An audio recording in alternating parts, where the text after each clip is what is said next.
ভয়াবহ ভূমিকম্পে মুহূর্তেই ধসে পড়েছিল ৮ তলা ভবন। চারদিকে অন্ধকার, কংক্রিট আর মৃত্যুর ভয়। কিন্তু সেই ধ্বংসস্তূপের নিচেও হাল ছাড়েননি একজন মা, কারণ তার বুকের উপর তখন শুয়েছিল মাত্র ১৮ দিনের নবজাতক। আর সেই ছোট্ট শিশুই হয়ে উঠেছিল মায়ের বেঁচে থাকার সবচেয়ে বড় শক্তি।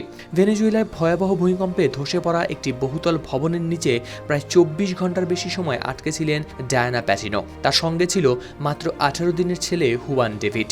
ধ্বংসের নিচে কাটানো সেই বিভীষিকাময় সময়ের কথা জানাতে গিয়ে ডায়ানা বলেন, যতক্ষণ তার ছেলে শ্বাস নিচ্ছিল ততক্ষণ তিনিও বেঁচে থাকার লড়াই চালিয়ে গেছেন এবং প্রতি মুহূর্তেই ছেলের নাকে হাত দিয়ে শ্বাস প্রশ্বাস বোঝার চেষ্টা করছিলেন।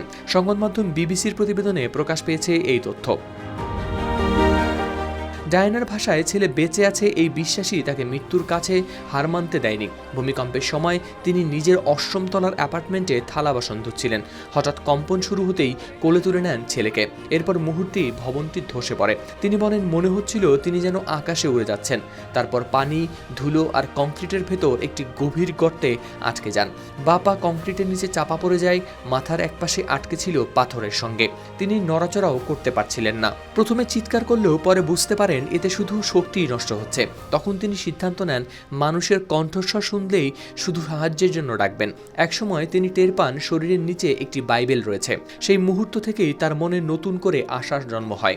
অন্ধকারের মধ্যে তিনি একটি ক্ষুদ্র আলোর রেখাও দেখতে পাচ্ছিলেন।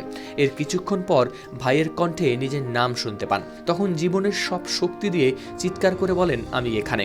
ওপাশ থেকে ভাইয়ের উত্তর আসে, আমি তোমাকে খুঁজে পেয়েছি। তোমাকে বের না করা পর্যন্ত আমি কোথাও যাব না। অবশেষে দীর্ঘ ও জটিল উদ্ধার অভিযানের পর মা ও শিশুকে জীবিত উদ্ধার করা হয়। ডায়ানার 2 পা আহত হলেও অলৌকিকভাবে তার 18 দিনের ছেলে প্রায় অক্ষত অবস্থায় বেঁচে যায়। ডায়ানার স্বামী গেটসন মাত্রই বাড়ি ফিরে গাড়িটি পার করছিলেন। ঠিক সেই সময়ে আঘাত হানে ভূমিকম্প। তিনি একটি বেড়া টপকে নিরাপদ স্থানে যেতে সক্ষম হন। কিন্তু তাদের অ্যাপার্টমেন্ট ভবনটির যা দশা হয়েছিল তা দেখে তিনি চরম কোনো অঘটনের আশঙ্কা করেছিলেন। তার সন্তান ও স্ত্রী উদ্ধার হওয়ার সেই মুহূর্ত তার কাছে ছিল একটি অলৌকিক ঘটনা। ভেনেজুয়েলার ইতিহাসের অন্যতম ভয়াবহ এই ভূমিকম্পে এখন পর্যন্ত অন্তত ১৭০০ জন নিহত হয়েছেন, নিখোঁজ ৫০,০০০-এরও বেশি মানুষ।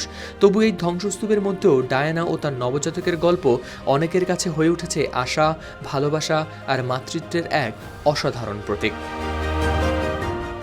হাওলাদার শামীম, RTV।